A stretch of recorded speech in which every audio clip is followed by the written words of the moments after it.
Who did Allah love before creation?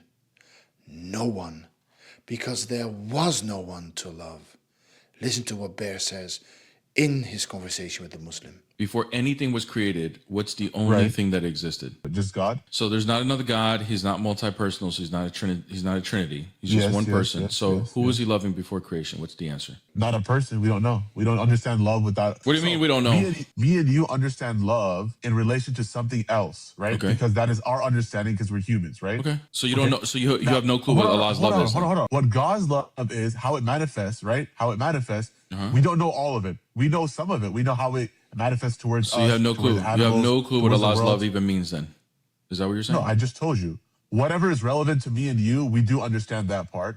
What is not relevant to us, how he shows love to, what you would call it, like a star. We're not going to be able to comprehend it, right? But it's still there. The star's created. I'm talking about before creation. Okay. Who was he loving? Perfect. You see how we don't understand how it is towards the star. Just like that, we don't understand how his love is. Brother, so you understand that all you're saying is I don't know. That's all you're saying. So if you don't, well, hold on.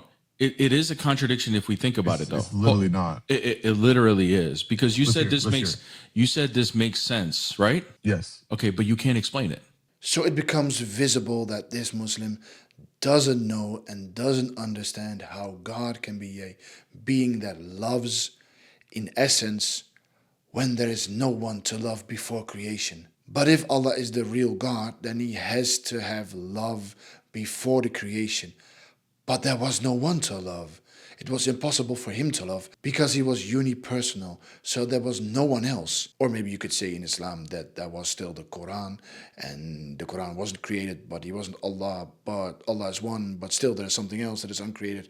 But that's no other topic. But the problem is that in Islam, Allah lacks someone to love, plus he lacks someone to communicate with. So before creation, Allah had no one to communicate with. And the contradiction is that if God is a being that doesn't need anyone, while love and communication demand someone else to love and to communicate with, then Allah needed his creation.